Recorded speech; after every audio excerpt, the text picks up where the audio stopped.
దేవుని పిల్లలారా, పేరుకు దేవుని పిల్లల్లా కాదు, పేరుకేమో దేవుని పిల్లలని పిలిపించుకుంటా దెయ్యం పిల్లల్లా మాట్లాడవాకండి, దెయ్యం పిల్లల్లా ఆలోచించవాకండి, దెయ్యం పిల్లల్లా భయపడవాకండి. స్తోత్రం. ఏంది? శాపము దయ్యానిది, వేదన దయ్యముది. శాపము దయ్యానిది, వేదన పడాల్సింది దయ్యం. ఎందుకంటే వాళ్ళకి నిర్ణయించబడింది నాశనం. భయపడాల్సింది దయ్యం. నువ్వు యేసునందు విజయం పొందావు. ఎన్నిసార్లు రాశాడు? భయపడుకుడి, భయపడుకుడి, భయపడుకుడి, భయపడుకుడి, భయపడుకుడి, భయపడకుడి, భయపడకుడి, భయపడకుడి. ఎన్నిసార్లు రాస్తే ఏందో నన్నయ్య భయంగా ఉంది, భయంగా ఉందా, భయలో దూకమ్మా అది ఎంతసేపు పక్క చెబుతుంటే మళ్ళీ భయంగా ఉందేంది? పనికి మాలిన మాట. క్రీస్తు యేసునందు మనకి ధైర్యము గలదు. సమయోచితమైన సహాయము కొరకు కృపాసనం ఎద్దుకు వెళ్ళుటకు ధైర్యము గలదు. బల శౌర్యము గల శతకోటి సైన్యములైన మారవే నీ సాహస. ఇవన్నీ బాగానే పాడతారు. ధైర్యముగా నిన్ను అని ఆయన పడితే దయ్యముగా నిన్ను.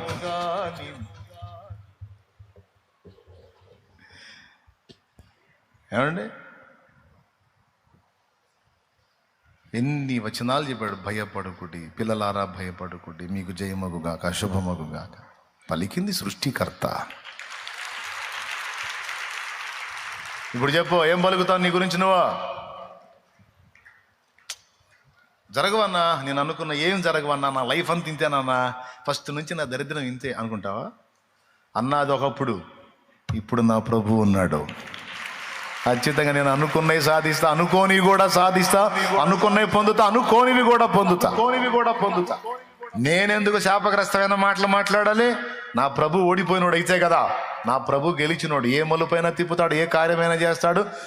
నాకు ఎదవ మాటలు మాట్లాడను నేను. ఏం మాటలు? ఎదవ మాటలు మాట్లాడను.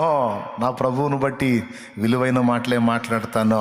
నా గెలుపు ఉంది, నా లైఫ్ టర్నింగ్ ఉంది, నా జీవితంలో ఆశీర్వాదాలు ఉన్నాయి, నేను అనేకులకు దీవెనగా అవుతాను, నాకు ఎదురవుతున్న శోధనలన్నీ నాకు ప్లస్గా మారతాయి, ఇవన్నీ నా మేలుకే వస్తాయి, నా గెలుపుకే వస్తాయి, నా విజయానికే వస్తాయి, నన్ను ఇంకా పైకెత్తడానికి వస్తాయి అని నువ్వు అనుకున్నట్టయితే అప్పుడు సాతాను పారిపోతాడు, యేసయ్య ఆమేన్ అంటాడు. ఎందుకంటే ముందే ఆయన ఆమేన్ అనువాడు కదా. నువ్వు అది పలికిన ఆమెన్ అంటాడు, ఇది పలికిన ఆమెన్ అంటాడు. కాబట్టి ఏది పలుకుతున్నావో ఒళ్ళు దగ్గర పెట్టుకొని పలుకు. ఎంతమందికి అర్థమైందమ్మా? ఇంతసేపు చెప్పా కదా.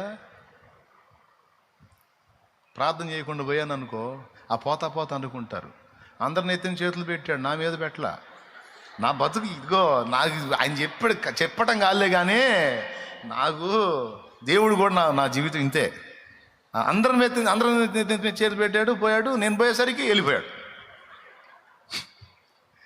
అంటే ఆయన చేయకూడదు దక్కలా. నా కర్మ అట్లుంది, ఏం చేద్దాం? నా జీవితం అట్ట అయిపోయింది. ఇప్పుడు నేను చేయి పెట్టకపోయినా కూడా ఇక శాపమే. ఇంతసేపు ప్రసంగం చేసా కదా, కూటం అయిపోయినాక ప్రార్థన చేయకుండా పోతే డైలాగులు ఇయ్యే. కాబట్టి మారండి, మీ వాక్కును మార్చుకోండి. మీరు ప్రయోగించే వాక్కు మీకే బెడిసి కొట్టిద్దని గుర్తుపెట్టుకోండి.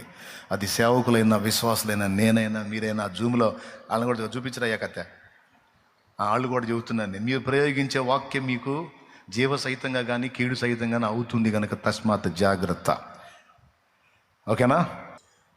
నువ్వు దుష్టుడు ప్రయోగించేటువంటి వాక్కులు వినకపోవుట ఏ ఉత్తమం. కానీ ఏం చేద్దాం? Human psychology. నీ గురించి ఫలానోళ్ళు ఇలా అంటే, అవునా, మీ వాళ్ళ గురించి ఫలానోళ్ళు ఇలా అన్నాడు, ఏమన్నారు,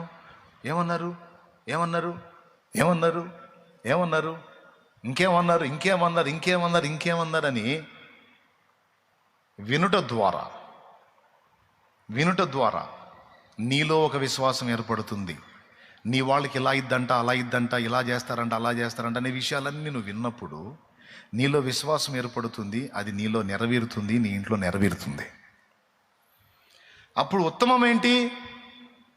అలాంటి పనికి మాలిన మాటలకు చెవిని ఇయ్యకపోవటమే ఉత్తమం. అలా కాకుండా ఆ వాక్కుకు నువ్వు చెవినిచ్చావా, ఖచ్చితంగా డ్యామేజ్ అవుతావు. దేవుడు నాకు నేర్పిన అనుభవం ఇది. అర్థమైందా? నిరాశపరిచే మాటలు, కృంగదీసే మాటలు, రెచ్చగొట్టే మాటలు, ప్రేరేపించే మాటలు, ఏ మాటలైనా నిన్ను అభ్యంతరపరిచే మాటలకు చెవినియొద్దు. ప్రోత్సహించే మాట నేను ఇస్తా, నువ్వు తీసుకొని ముందుకు సాగిపో.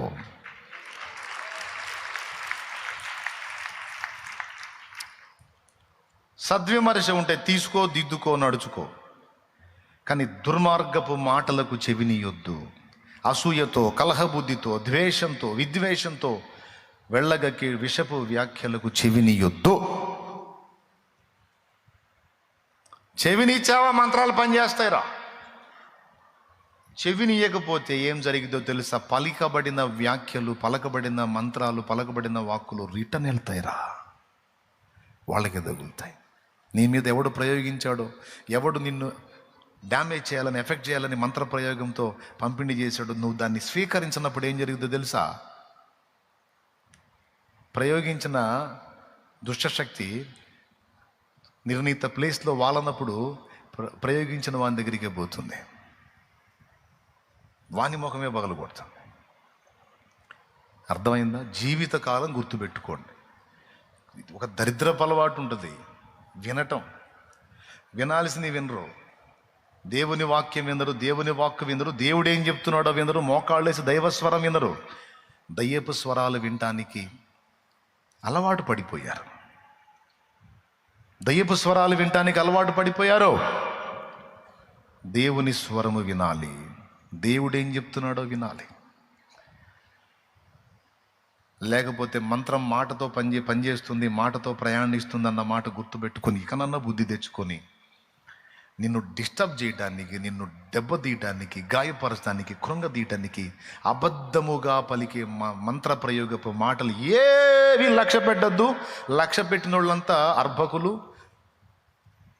అమాయకులే, బలైపోతారు, దెబ్బతింటారు, ఖచ్చితంగా దెబ్బతింటారు. ఇప్పుడు సూత్రం ఏందా? అందరు చెప్పండి. ప్రోత్సహించే వాక్కులు విను, ప్రేమతో దిద్దుబాటు చేసే వ్యాఖ్యలు విను, కానీ కృంగదీయటానికి దుష్టుడు చేసేటువంటి ప్రయోగ తంతులైన వ్యాఖ్యలను వినవద్దు. విన్న ఎడల నువ్వు దెబ్బతింటావు.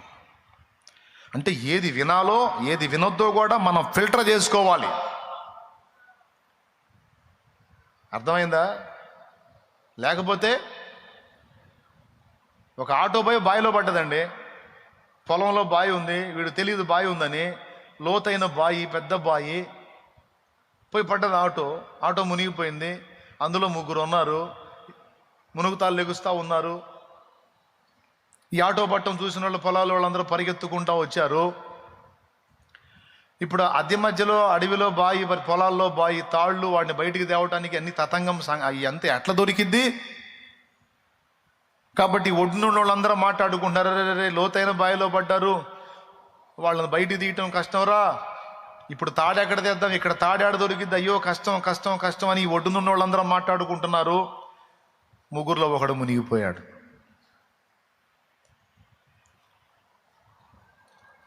ఈ ఒడ్డునున్న వాళ్ళు అదే మాటలు మాట్లాడుకుంటున్నారు. కొందరు అటు ఇటు పరిగెత్తారు, మిగిలిన వాళ్ళందరూ లేదు కష్టం, మునిగిపోతారు, వాళ్ళని కాపాడటం కష్టం, ఇక్కడ తాడు దొరకదు, ఇప్పుడు వీళ్ళని బయటికి తీయటం సాధ్యం కాదు, ఇంకా కష్టమైపోయింది, ఇంకా అదుగు అతను కూడా అలిసిపోయినట్టు, ఈత కూడా అలిసిపోతున్నారు, ఈత మునుగుతా తేలుతా ఉన్నారు, ఈతటో రానట్టుంది, వాళ్ళకి అలిసిపోయారు. ఇట్లాంటి మాటలన్నీ మాట్లాడుతున్నా 2వాడు కూడా మునిగిపోయాడు. 3వాడు అట్లనే తిరుగుతూ ఉన్నాడు, అట్లనే మునుగుతా లెగుస్తా తిప్పలు పడతా అట్లనే చేతులు ఆడించుకుంటూ తిరుగుతూ ఉన్నాడు. ఈ లోపు ఒకడు తాడు తీసుకొచ్చాడు, వేసాడు, వాడు ఒడ్డుకొచ్చాడు. ఆడ తాడు పట్టుకున్నాడు, ఒడ్డుకొచ్చాడు. అప్పటిదాకా వీళ్ళు మాట్లాడుతున్న మాటలు, ఒడ్డునున్నోళ్ళు మాట్లాడుతున్న మాటలు 3 వింటున్నారు, 2 మునిగిపోయారు, ఒకడు ఒడ్డుకొచ్చాడు. వీళ్ళకి ఆశ్చర్యం కలిగింది. వాళ్ళు మునిగిపోయారు, వీడు అట్లనే ఈదుతా ఉన్నాడు మొండికి పడి. ఎట్లా వచ్చాడు ఒడ్డుకి అని వాళ్ళందరూ కూడా వాడిని కాస్త సేద్దిరి నాకు అడిగారు, అసలు నువ్వు మామూలోడివి కాదు, మొండోడివి, మేము ఇంతమందివి సాధ్యం కాదు, కాదంటున్నా కూడా కష్టపడి భలే ఈదేవే, అసలు నువ్వు మామూలు విషయం కాదని అన్నారు వాడి దగ్గరికి పోయి. అప్పుడు వాడు అన్నాడు, ఏంది అన్నాడు. ఏంది మీరు అంటుంది ఏంది అన్నాడు. అప్పుడు వాళ్ళకి అర్థమైంది వాడికి చెవిటోడని. ఆ ముందున్న వాళ్ళకి చెవులు పనిచేసినాయి. తాడు తేవటం కష్టం, బయటికి తీయటం కష్టం, వీళ్ళు బయటపడటం కష్టం, వీళ్ళు ఒడ్డుకు రావటం కష్టం అనే డైలాగులు విన్న వాళ్ళందరూ తడవకొకడు మునిగిపోయారు. వీడికి వినపడలా, పైకి చూస్తున్నాడు. వాళ్ళేమో చేతులు ఊపుతా వాళ్ళు మాట్లాడుకుంటున్న మాటలు మునిగిపోతావని. కానీ ఈడేమనుకున్నాడు తెలుసా, తాడు వస్తుంది అట్నే తిప్పలబడు, తాడు వస్తుంది అట్నే తిప్పలబడు అంటున్నారు. చెవిటి మేళం కదా, దేవునికి స్తోత్రం అనుకున్నాడు. అనుకొని నా కోసం ఎవరో వస్తున్నారని ఆ నిరీక్షణతో, ఆ విశ్వాసంతో వాడు నిలబడ్డాడు. బయటకు వచ్చిన వాళ్ళు చెప్పారు, మేము మునిగిపోతామని అంతసేపు అరిచి వాళ్ళిద్దరు మునిగిపోయారు, నువ్వు మునిగిపోలేదంటే మీరు ఆ మాట, అది నాకు ఆడ వినపడ్డట్టయితే నేను కూడా పోయేవాడిని, నిజంగా నా శివుడు నాకు ఎంత మేలు చేసింది అన్నాడు. అర్థమైందా? దేవునికి స్తోత్రం కలుగును గాక. డాక్టర్ దగ్గరికి పోయావు, రిపోర్ట్ ఇచ్చాడు. ఏం చెప్పాడు? తపన పోతానని చెప్పాడా, ఉంటానని చెప్పాడా? పోతానని చెప్పాడు, ఉంటానని చెప్పాడు.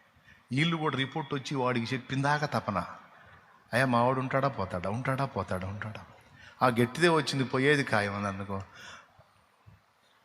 అసలు మా మాటలు కూడా కొంత ఎమ్మటే ఏడుపు సీను మొదలు పెడతారు. అప్పుడే సచిన వాడిని సాగనంపినట్టు.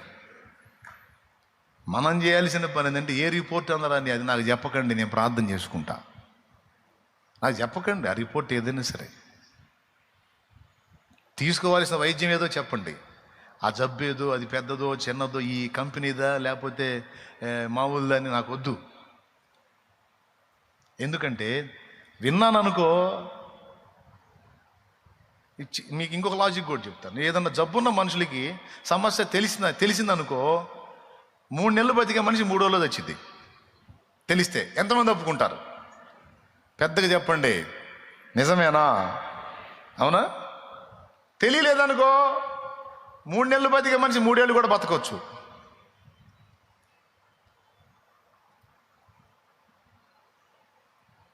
ఏది వినాలో ఏది వినకూడదో, దేనికి చెవి ఇయ్యాలో దేనికి చెవినివ్వకూడదో బుద్ధి ఉండాలి మనకి.